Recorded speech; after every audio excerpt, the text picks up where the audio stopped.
दोस्तों 2023 में सावन के महीने में कितने सोमवार पड़ेंगे, सावन की समाप्ति कब है तथा रक्षाबंधन कब है और व्रत का पालन कैसे करें, व्रत में कौन सी चीजें नहीं खानी चाहिए, जानिए सब कुछ इस वीडियो में।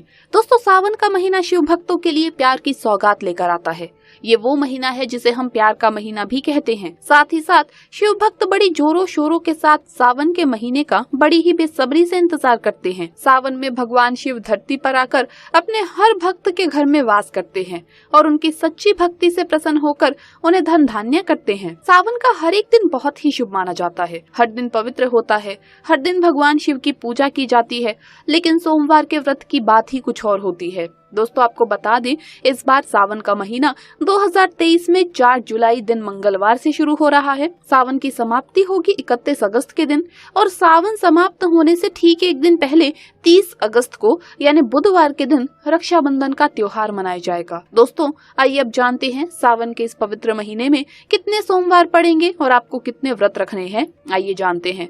इस वर्ष कुल 8 सावन सोमवार आ रही हैं, इसीलिए इस वर्ष का सावन माह बहुत ही खास है। इनमें से 4 सोमवार के व्रत सावन माह से जुड़े हैं और 4 सावन सोमवार के व्रत अधिक माह से जुड़े हैं। पहला सोमवार का व्रत 10 जुलाई को रखा जाएगा, दूसरा 17 जुलाई, तीसरा 24 जुलाई, चौथा 31 जुलाई, पांचवा 7 अगस्त को, छठा 14 अगस्त को, सातवां 21 अगस्त को और 8वां सोमवार व्रत 28 अगस्त को रखा जाएगा। दोस्तों ऐसे में आइए हम जानते हैं सावन के इस पवित्र महीने में कौन सी गलती नहीं करनी चाहिए जिससे कि शिव नाराज ना हो।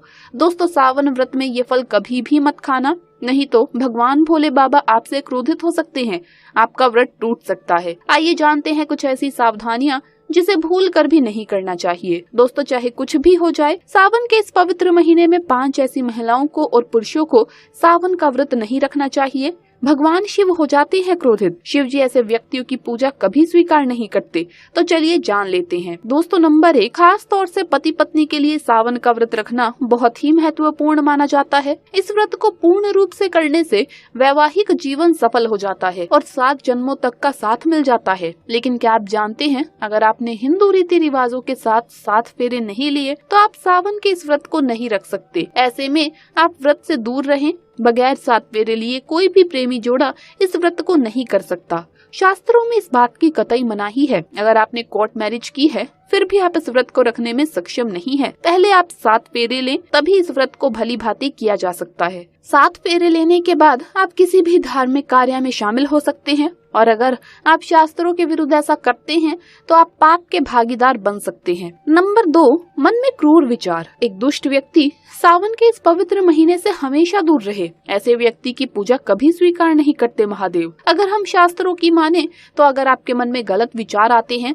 और आप दूसरों के प्रति गलत भावना अपने मन में रखते हैं तो आप सावन का व्रत कभी ना रखें। शिव ऐसे व्यक्ति से हमेशा क्रोधित रहते हैं और उनकी पूजा कभी स्वीकार नहीं करते। अगर आपका मन सच्चा है तभी शिव जी आपकी पुकार सुनेंगे। दोस्तों नंबर 3, तलाकशुदा व्यक्ति को कभी भी सावन के इस पवित्र महीने में शिव जी की आराधना नहीं करनी चाहिए, क्योंकि ये महीना प्रेम का प्रतीक माना जाता है। इसीलिए आप इस व्रत को कतई न रखें। आपको बता दें, शास्त्र कहते हैं जो प्रेमी जोड़े एक दूसरे से दूर रहते हैं तो उन्हें वक्त के चलते एक हो जाना चाहिए, तभी ईश्वर उनकी भक्ति स्वीकार करता है। शास्त्र कहते हैं पति पत्नी जब साथ में मिलकर ईश्वर की आराधना करते हैं तो कई गुना फलों की प्राप्ति होती है। ऐसे में अगर आप सावन का व्रत रखना चाहते हैं तो दोनों को एक होना पड़ेगा, तभी महादेव आपकी पूजा स्वीकार करेंगे। दोस्तों नंबर 4, आचार्य चाणक्य के अनुसार एक वैश्य की पूजा भी ईश्वर कभी स्वीकार नहीं करते तथा ये शास्त्रों के विरुद्ध है। ऐसा करना महापाप माना जाता है। ऐसे में सावन के इस पवित्र महीने में ऐसी महिलाओं को दूर ही रहना चाहिए और व्रत तो कभी गलती से भी नहीं रखना चाहिए। दोस्तों नंबर 5, ये गलती कभी मत करना। शास्त्रों के अनुसार कुंवारी कन्या को शिवलिंग कभी स्पर्श नहीं करना चाहिए, इसे पाप माना जाता है। और दोस्तों वहीं जिस व्यक्ति के मन में स्त्री के प्रति गंदे विचार हो या वो व्यक्ति गालियां देता हो तो भगवान शिव ऐसे व्यक्ति को नर्क में भी स्थान नहीं देते। ऐसे व्यक्ति की पूजा कभी स्वीकार नहीं करते। दोस्तों नंबर 6, कुंवारी लड़कियां इस व्रत को जरूर रखें।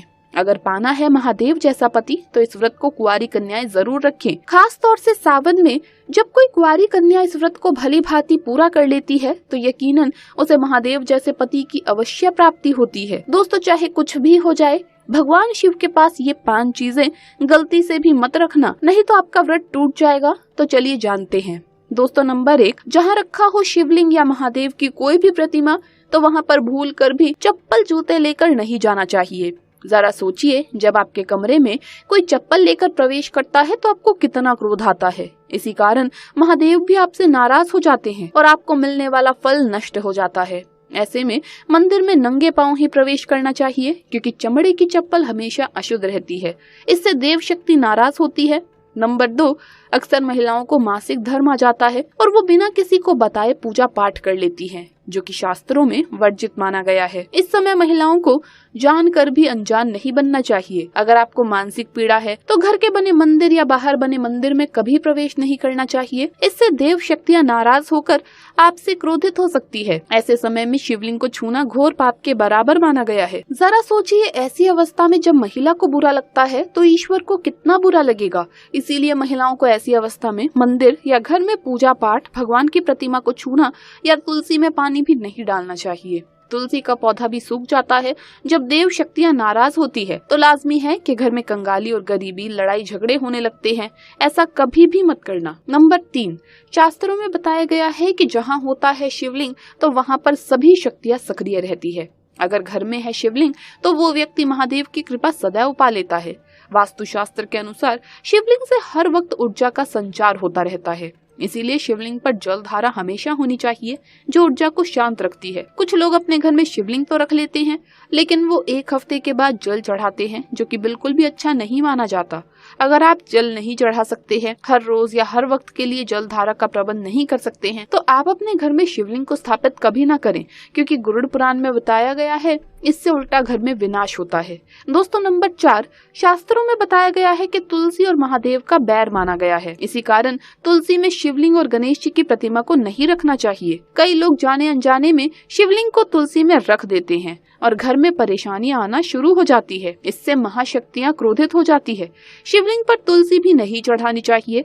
तुलसी में और शिवलिंग में कुछ दूरी होनी चाहिए। दोस्तों, नंबर 5, घर का मंदिर या बाहर का मंदिर, किसी भी मंदिर में ऐसे व्यक्ति को प्रवेश नहीं करना चाहिए जिसने शारीरिक संबंध बनाया हो या उसने मांस खाया हो। अगर आप शारीरिक रूप से गंदे हैं तो मंदिर के आसपास भी नहीं जाना चाहिए। घर के बने मंदिर में कोई कपड़ा आदि डाल देना चाहिए। जरा आप ही सोचिए, क्या आप ऐसी अवस्था में भगवान के पास जाएंगे तो क्या वो आपसे प्रसन्न होंगे? बिल्कुल भी नहीं।